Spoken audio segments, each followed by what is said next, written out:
Hey everybody, what is up and welcome back to the channel. And I wanted to make this video real quick, and for those of you that are watching on my music channel Rock Talk 101, I thought you guys would enjoy this as well. So I'm making a generic video for both my YouTube channels, for my Bravo Bassin channel and my Rock Talk channel, because I thought you guys would all enjoy this. I think it's super cool, and it kind of covers all things, including being outdoors and liking the outdoors, and also something cool that musicians probably would appreciate as well. So for those of you who don't know, we just had a lunar eclipse, and if you don't know what a lunar eclipse is, go look it up.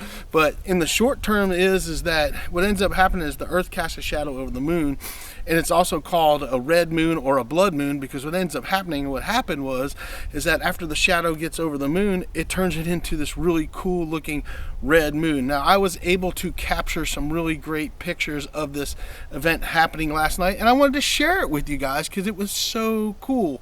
And the one thing I want to say is that I want to just show you guys real quick what I used to do that.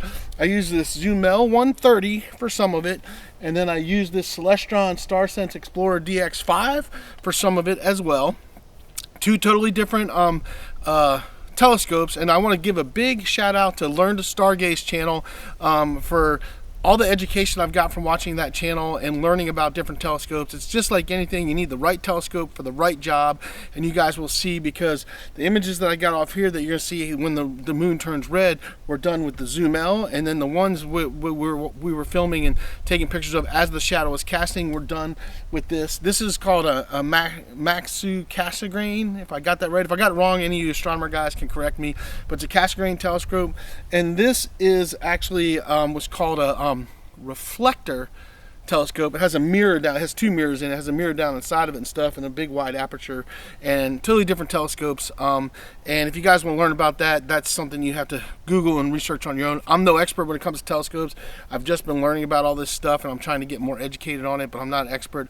I've just learned a lot. If you want to learn about telescopes, go watch to Learn to Stargaze on YouTube. That guy is phenomenal. He has all the information. He breaks it down very simple. But anyway, what we're going to do is we're going to show you the cool pictures and stuff that we were able to capture doing this. It was so awesome. It was so cool. Me, my wife, and my son all got to sit and watch this happen, and I just wanted to share it with you because it's such a cool event, and there's so much stuff that's going on in our skies, and it just shows you how small we really are when it compares to the world and the universe, and it's really amazing. So I'm going to shut up, I'm going to stop rambling, I'm just going to show you these pictures of what it is. And what you're going to see first is I'm going to show you the photos using the DX first, and that's as the shadow is coming over the moon before it turns red.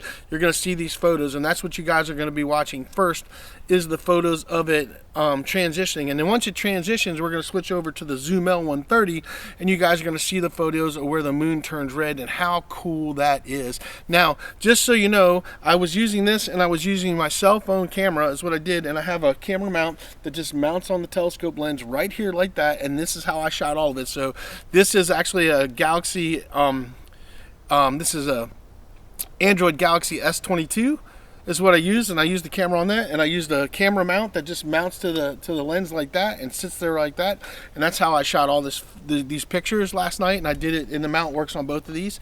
Super awesome, super cool.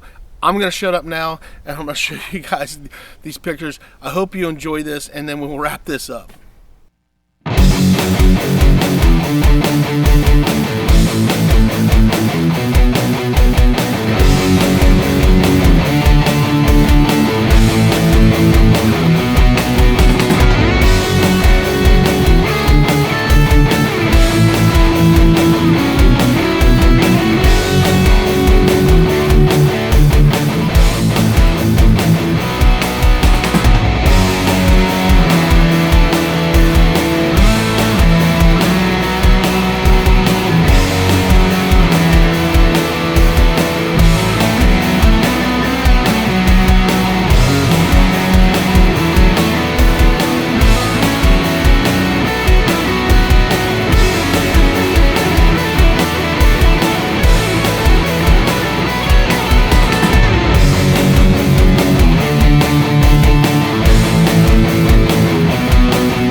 everybody, so there you guys go. That's the pictures that I was able to take last night. This started to do it around midnight, 1 o'clock, and then went on through until about 3 or so. I don't remember the exact time frame, but it was late. It was early morning or late at night, whichever you want to call it and stuff. But those are the pictures that I was able to capture using these two telescopes. Thought it was super awesome. I just wanted to share it with you guys. I love looking at the stars. I've really gotten into it. If you've been following this channel, the Bravo Bastion channel, well, both channels and stuff, I haven't really talked about it on my Rock Talk channel, but if you've been following the Bravo Bastion channel, you know that I bought telescopes for other reasons, which I'm not going to get into here. We're just going to talk about stargazing. But there's so many cool things to see in the sky. It's really crazy cool, and we've been able to see all the planets, well, most of the planets. We haven't seen quite all of them yet. And with the right telescope, you can see all kinds of stuff. And the biggest thing you got to understand is that there's no one end-all be-all telescope. It's just like everything else. There's the right tool for the job, so you're going to need a few different ones. There's at least 3 that you would need. You would need one of these, and then a refractor telescope, I would recommend. And having those 3 will pretty much cover all your bases to try to see all the stuff you want to see in the sky. But anyway, I hope you guys enjoyed that. It was a lot of fun last night. We really enjoyed watching it. Super cool event to see, and if you ever get a chance to do it and actually see it through a telescope, I highly recommend it. Find a friend, find somebody out there that is. If you guys have questions or comments about budget-friendly telescopes that I would recommend, that I can do for you, because I do have a few of those as well that actually would have allowed you to see this event as well, and it's not going to break the bank when it comes to buying it. So I do have recommendations for those telescopes that will not break the bank, that will allow you to see stuff like this. So hit me up if you guys are interested in which ones I would recommend to you, and I will gladly post those and give you guys that information. So I hope you guys enjoyed that. I appreciate all you guys that have been watching both channels and supporting me through my adventures of the things that I like to do. And we will see you guys on the next one. Just get out there. Whatever you enjoy doing, get out there and do it. We'll see you guys on the next video.